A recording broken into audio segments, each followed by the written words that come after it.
Kama kawaida mabibi na mabwana, mkosinyika hapo kumtegea masikio. Ninawashukuru sana. Ninashukuru sana tena. Cha kwanza, ninawapenda sana. Ninawapenda sana tena. Tafadhali bila kupotea muda mfupi, majina yangu ni Mzee Fabrice. Natoka nchi ya Rwanda, mkoa wa Magharibi. Siku hii tumeenda kufafanua mtihani wa Kiswahili, mtihani ya Kiswahili. Sasa hivi tumeanza kufafanua mtihani hii. Tumeanza sehemu ya pili, matumizi ya lugha na sarufi.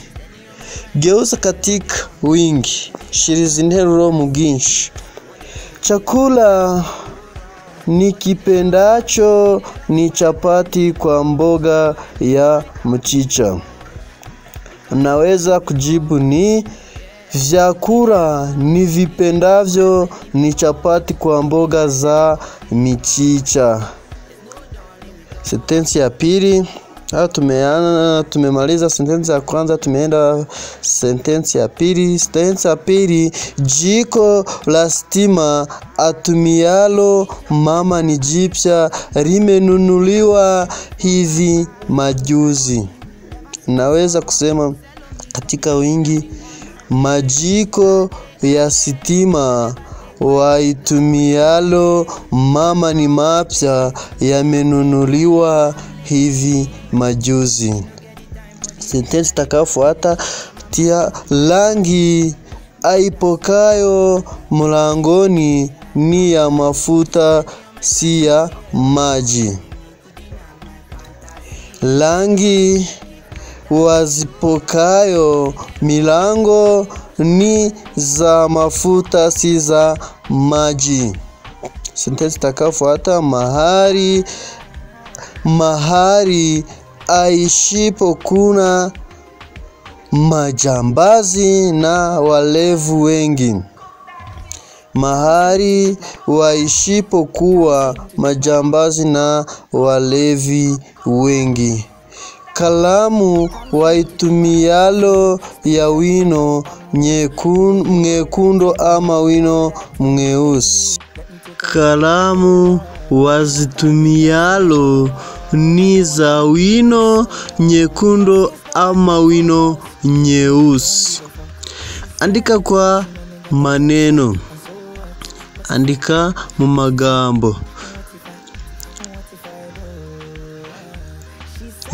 Milioni 3,101,001. Swali takafuata,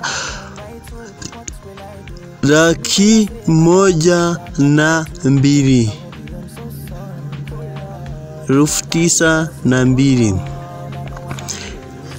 Kumilikisha vipungufu vya maneno katika orodha A na vila katika orodha B ili kupata sentensi sahihi na yenye maana.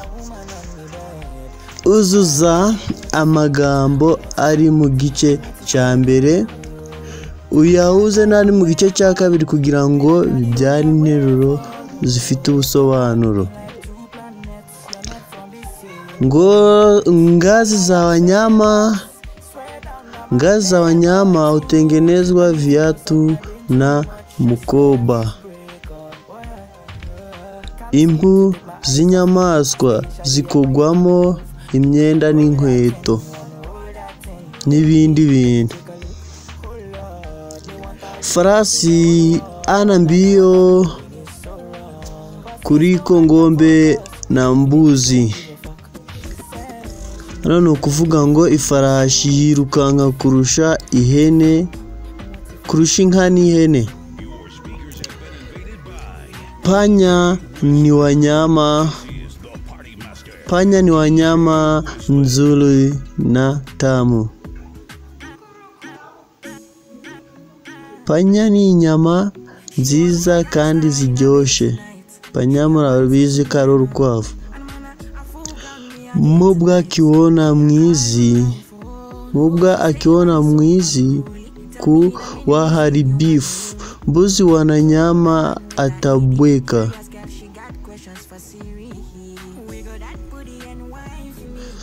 Sasa tumeenda kufafanua jaza pengo kwa neno lifalao milangoni mwa haya. Gekozo za izi nteruro ukoresheje amagambo akurikira.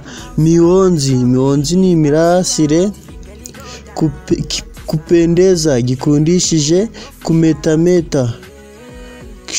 Kumetameta gushashagirana. Darubini amarineti. Aliposherekea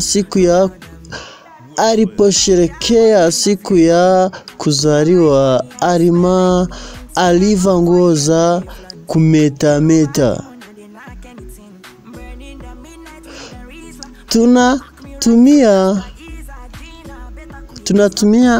Tunatumia darubini kuangalia kitu kilicho mbali. Dukoresha marineti kugira ngo turebe kure.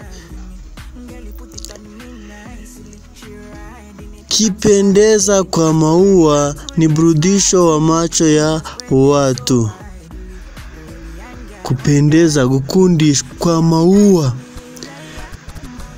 kundabo ni burudisho kwa maisha ya watu.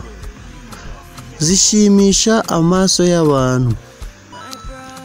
Mionzi ya juu ndiyo inayotengenezwa chakula cha miti. Imirasire y'izuba nituma ibimera bikura.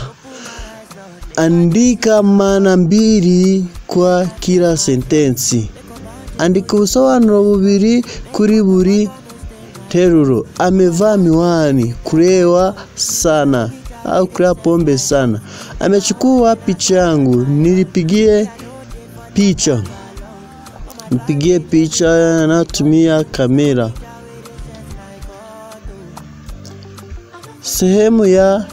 Sehemu ya tatu fasihi. Chicha gatatu c'ubuvanganzo. Jaza metali zifuatazo kisha yoheze kila moja kwa kifupi. Tanga ubusobanuro bw'imigani nyuma usobanure mu buryo bugufiya. Moja shika siku 10 nenda lori. Kimwe ufite mu ntoki kiruta 10 bigenda bigaruka. Ukuvuga ngo ikintu udafite ntagari icyawe ni cyo ufite. Tegeya chanduguye hufa maskini. Tegereza cha mugenzi wawe ugapfa uri umutindi, uri umukene. Eleza maana kila mojawapo ya nahau zenye mwandiko muzito katika sentensi zifuatazo. Tanga ubusobanuro bwa buri shoberamahanga ziri mu nteruro zikurikira. Muktabani kuna vitabu chungi nzima. Muktabani kuna vitabu vingi sana.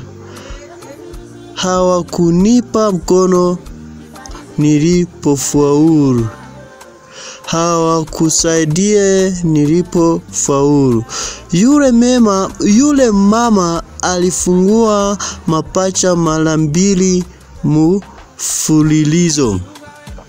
Yule mama alizaa mapacha mara 2 mfululizo.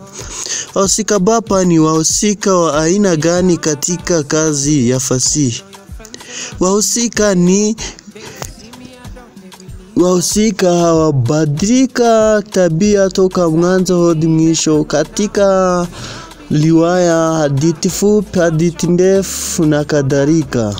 Katika shairi ulilosoma hapo mwanzoni mwana kari, ni shauri la aina gani kulingana na idadi ya mishololo katika kila beti? Shairi gani? Ni shairi inaitwa taribia. Taribia ni mishororo ne katika kila beti. Mishororo wa mwisho katika kila beti unaitwa nini? Unaitwa kibwagizo. Kibwagizo ni umurongo wa nyuma wa buri gika ugenda ugaruka ariko uba usa. Iyo udasa nibyo bita kituo. Toa mfano wa ukwapi na uchao katika shairi hilo. Ukwapi ni kipande au sehemu ya ni kipande cha kwanza katika kila mishororo. Uchao ni kipande cha pili katika kila mishororo. Eleza maana ya vina vya kati na vina vya mishororo. Ukitoa mfano, toa shairi hili ulilosoma. Vina vya kati ni silabi ya kati katika kila mishororo. Vina vya mwisho ni silabi ya mwisho katika kila mishororo.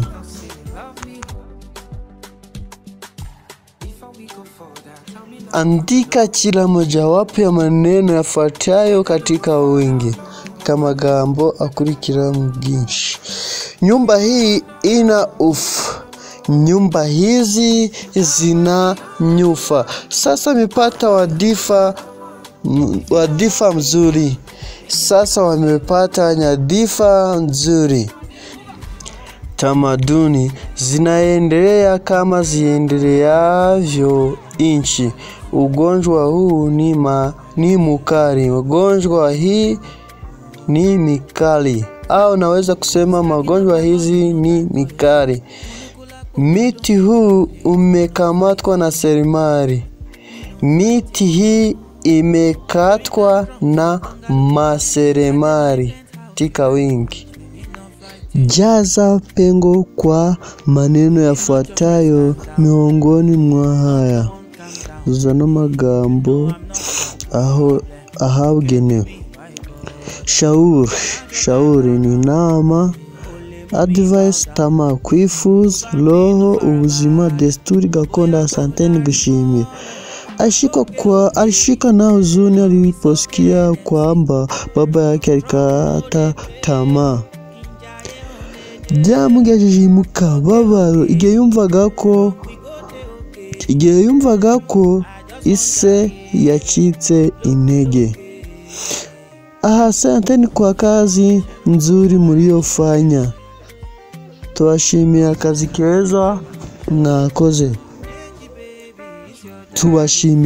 keza mwakoze. Asanteni kwa kazi nzuri mliofanya. Nilikuonya kutoendelea kuiba. Ukakata shauri yako utakapokamatwa. Igihe uzumva inama igihe uzahanwa ukumva inama ntago uzafa. Ukareka kwiba ntago uzafatwa. Alikuwa na roho ya kwenda kwa mjomba wake mwaka jana lakini hakuweza.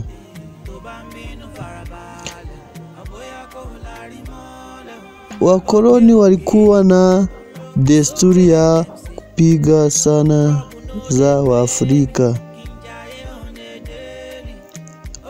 Sahihisha vipungufu vya maneno vifuatavyo. Mfano wa kwanza, mzingo la musafiri. Mzingo wa musafiri. Mbuzi haya anakunywa maji machafu. Jaza methali zifuatazo. Hakuna zuri lisilokuwa na insha. Kujikwa siku yangu kwa bali ni kuyenda mbele. Adabu ya kaburi ajuae maiti. Kheza maana ya sana zifuatazo. Kukata roho, kufa au kufariki. Kuchemusha ubongo, kufikiri. Eleza maana ya kila mojawapo ya misemo yenye mwandiko mzito katika sentensi zifuatazo. Tanga ubusobanuro bw'inshoberamahanga iri mu nteruro zikurikira. Hawakunipa mkono nilifaulu. Hawakunisaidia. Marafiki wangu. Tafadhali wasikilizaji.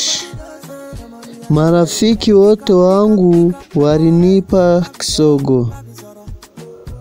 Marafiki wote wangu wakinikimbia kisogo. Mambo yao yalitumbukia nyongo.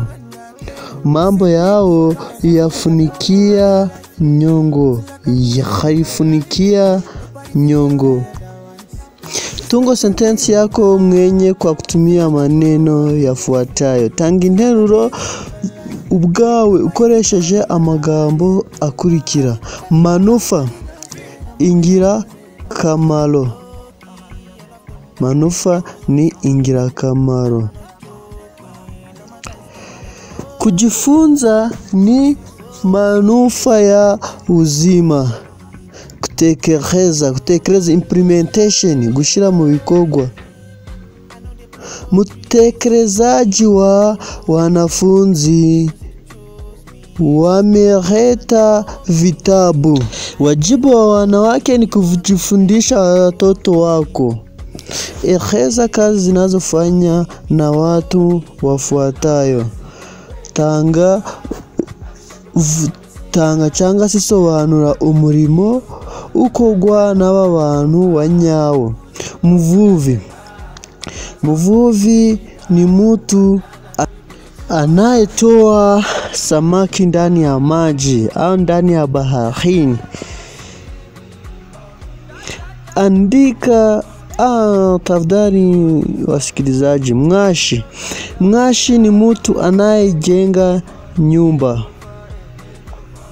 Atumwae mawe, mwashi wa mawe. Andika sentensi hizi kwa kinyume, kutumia kinyume cha kitenzi kilichoandikwa kwa herufi makazo.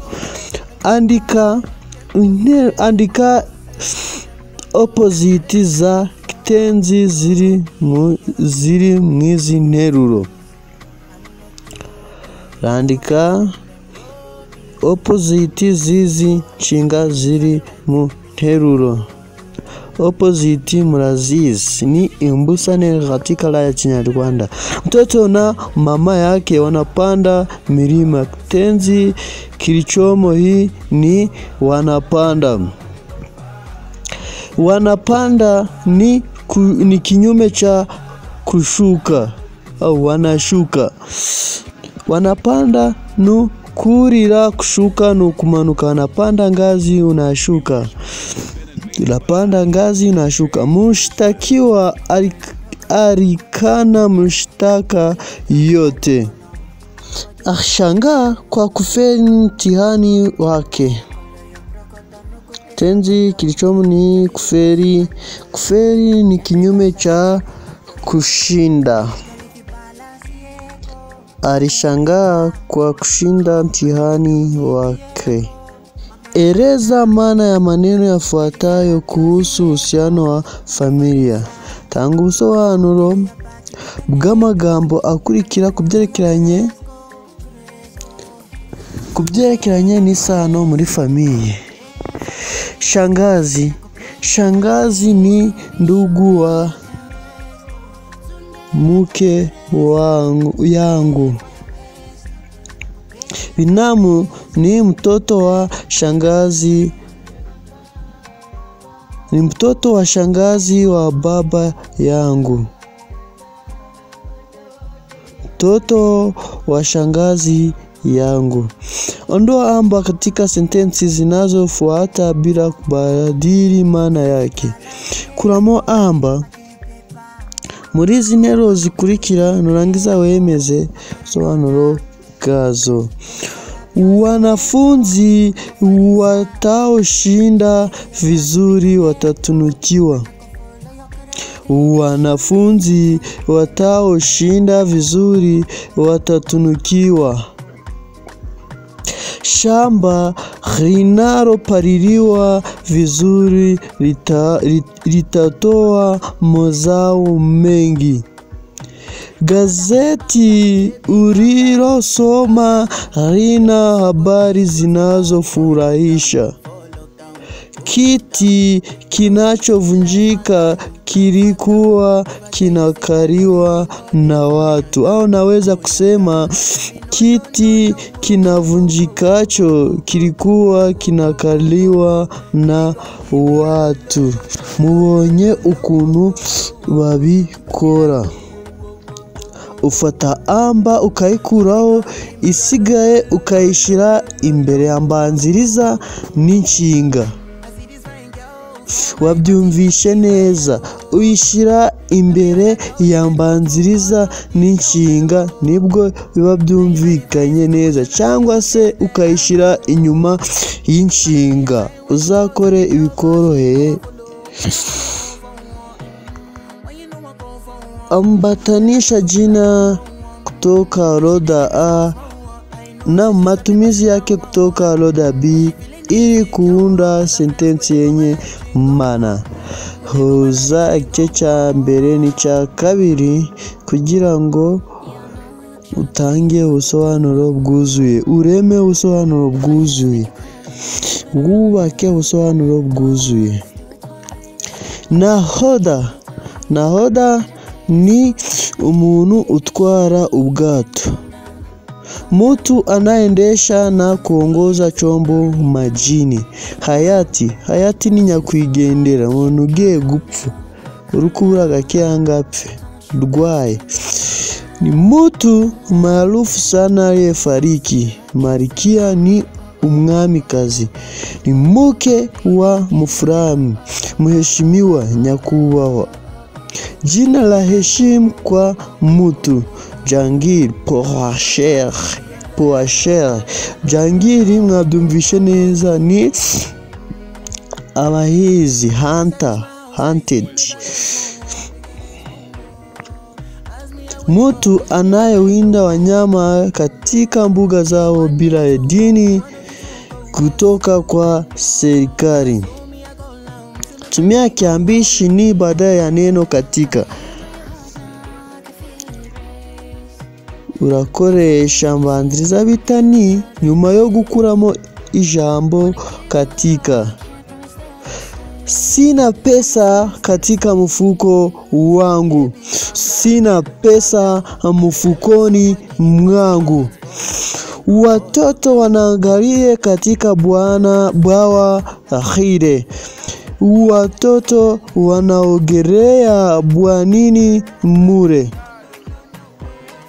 Katika mji wa Nairobi kunayo majumba mengi marefu ya ghorofa. Mjini wa Nairobi kunamo majumba mengi marefu ya ghorofa. Nabonye yuko ni mwimbere, katika ni hanze, kuri ni nyumbani, baharini. Kugaragaza mwimbere kugira ngo byumvikane neza. Andika sentensi zifuatazo katika wingi. Andika interuro zikurikira mu bwinshi. Koti langu limechafuka. Makoti yangu yamechafuka. Shirika lako linajulikana sana. Mashirika yako yamejulikana sana. Gari lake ni la kifahari. Magari yake ni ya kifahari. Jumba letu linapendeza. Majumba yetu yanapendeza. Unda kitenzi kwa kila neno kutokana na maneno yafuatayo. Andika Tanga inshinga zivuye. Andika inshinga kuri buri zina ziturutse ku magambo akurikira: imara, kuimarisha; fupi, kufupisha; fedha, kufedheha; tayari, kutayarisha. Sehemu ya 3, fasihi. Sanaa ni nini? Sanaa ni uzuri unaojitokeza umbo katika lililo sanifiwa kwa musani. N'ubwiza bw'igihangano umuhanzi aba yateguye cyangwa se yagaragaje. Maana ya fasihi. Fasihi ni kazi ya sanaa imurikayo hisi, mawazo na malengo wa kutumia lugha. Fasihi ni ubuvanganzo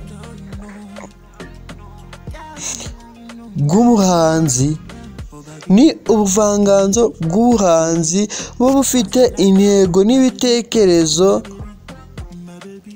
dukoresheje ururimi. Cheza maana ya methali zifuatazo. Eleza maana ya methali zifuatazo. Tanga ubusobanuro bw'imigani zikurikira: leo ni leo, asimaye kesho ni mwongo. None ni none, ukubwiye ejo ni umubeshi. Chelewa utamukuta mtoto si wako. Urakere ugasanga ikintu si cyawe. Ukererwa gukora ibintu ugasanga byaragusize, usanga ntibikiri ibyawe. Ndege emukaya asubuhi, hula wadudu watamu. Inyoni ibyutse mu gitondo niyo ijya udusimba turyoshe. Haraka haina baraka. Andika maana 2 kwa kila sentensi hizi. Andika ubusobanuro bubiri kuri buri nteruro. Amechukua picha yangu. Twamaze kuisobanura imbere, mwayumvishe. Yeye anipiga kula. Kupiga kula, voted, amajwi, kutanga amajwi. Nilipigie kula ya Jamhuri. Natanze amajwi kuri politike. Bainisha kima na kiarifa katika sentensi hizi. Urerekana kima na kiarifa mu nteruro zikurikira: yule asirikari maarufu alituzwa na raisa wa Jamhuri. Kima: amefariki. Kiarifu: mojawapo anayecheza timu ile. Kima: ni mjukuu wake. Kiarifa: huku mweupe kuliko wote. Kima: ndiye wangu. Kiarifa: onyesha viwakilishi vilivyo katika sentensi zifuatazo. Erekana insimburazina cyase mbanziriza ziri mu nteruro zikurikira: kure, ku; kipi, ki; yeye, a; u, a; wangapi, wa; changu, u; wembamba, wengi, wa; ipi, i. Izo nizo mbanziriza ziri muri izi nteruro cyangwa se insimburazina ziri mwizi nteruro. Izo nizo tubashije kubonamo. Tafadhali wasikilizaji tena, maziwa haya ni yake, viwakilishi ni yake, kiwakilishi ni yake. Bainisha tungo hizi ni tungo zipi kwa msingi wa muundo. Au unaweza kusema aina za sentensi. Sentensi ya kwanza au tungo: baba ameondoka. tungo sahihi. Msema kweli amefika na anafundisha. Sentensi ambatano. Anapoli, sentensi tegemezi. Onyesha mfumo ambatano katika tungo hizi. Erekana ikintu gihuje izi nteruro kugira anavamo igakomeza kumvikana. Yule kijana ni kichwa maji sana. Kichwa maji ni mfumo ambatano. Asirikari kanzu hawa walitumiwa yule mwizi wizi mutikia swara. Asirikari kanzu niyo mfumo ambatano. Jaza nafsi zilizoachwa wazi kwa kuchagua jibu sahihi kwenye mabano. Changa uzuza ukoresheje ibisubizo biri muri bracket. Viti vyetu vimeibiwa. Mfuko wake wa vitabu umechanika. Musumeno wako hawezi kupasuka ubao huu. Paka mdogo amekamatwa panya mkubwa. Unywele huu ulikuwa ndani ya mkate. Kichwa chake ndicho kinachomponza. Siweke sentensi hizi katika hali ya wingi. Izi nteruro tuzishire mu bwinshi. Huu ni muti mrefu. Hii ni miti mirefu. Mulango mwekundu. Milango miekundu.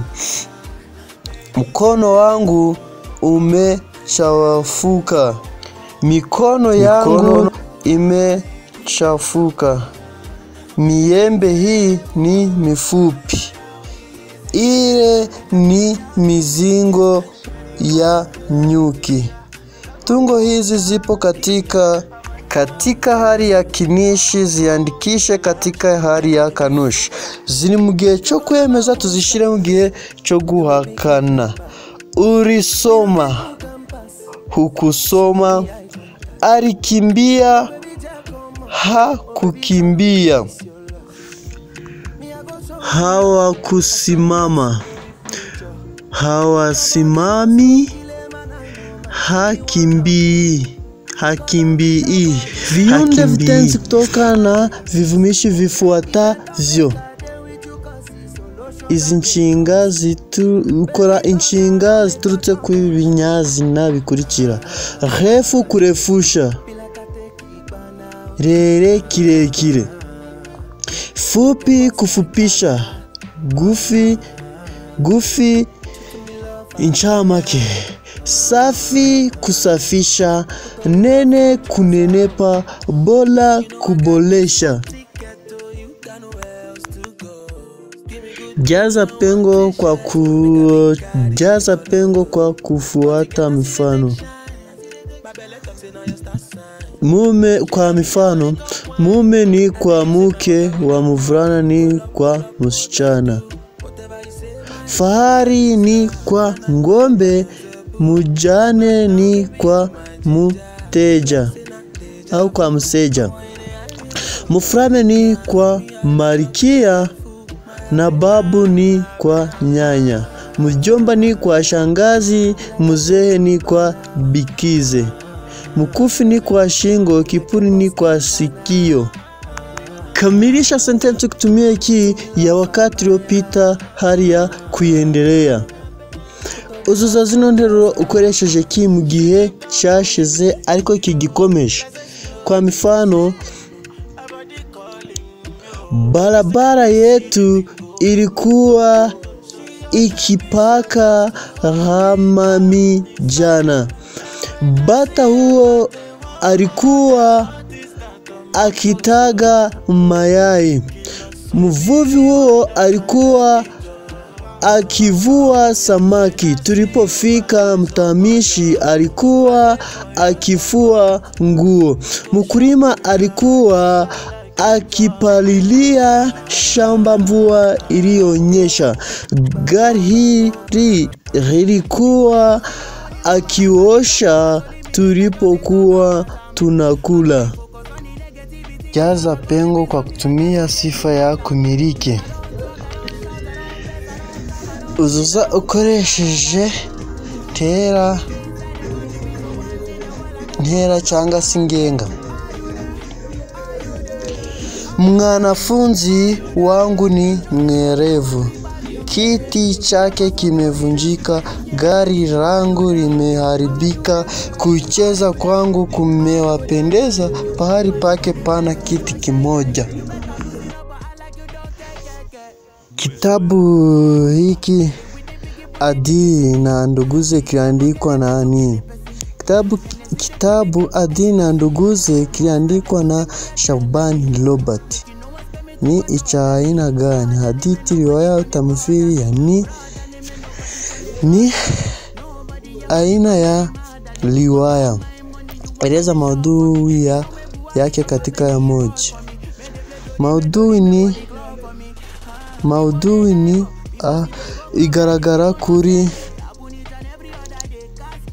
igaragara kuri Adili na Nduguze. Uyu mwanditsi Shaban Robert yanditse ari kugaragaza ineza ya Adili igihe yayigiriraga bene nyina aribo bita Sidi na Mwivu. Icyo gihe ni nyuma y'urupfu rwa se wa Adili na n'inshuti zariwe bita Faraja yaramaze gupfa. Niba birangije bagabana imitungo bazijana mu bucuruzi, abavandimwe bigira hanze, we aguma mu mugi. Ibintu byabikora neza, akajarandika mu kayi nta kibazo. Ariho havuye mugani bita bavuga ngo ntabyo ibintu utanditse mu kayi ntago umenya uko byagiye. Mu Kiswahili ushobora kuvuga ngo mali bila daftari upotea bila habari. Rero maudhui yagaragayemo ni Wema Hawozi.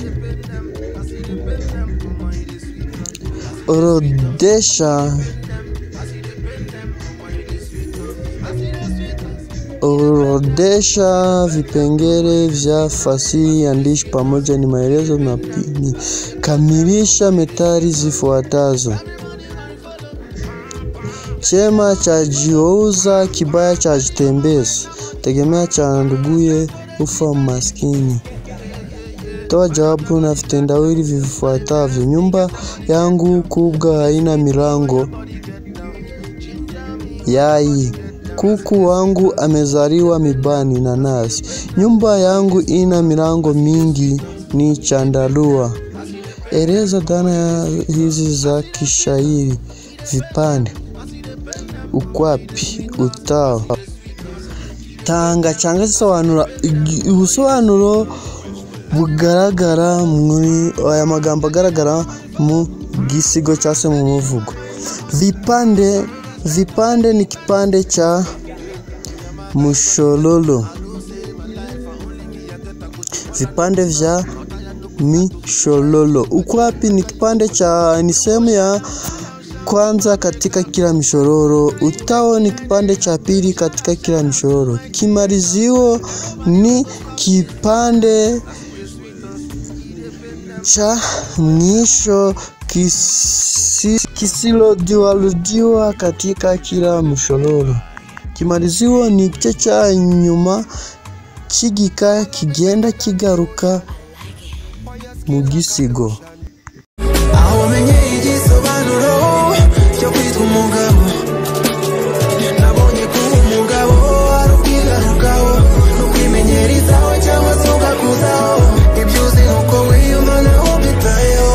Ikikugira uwadaje nicyo uzana mu rugo.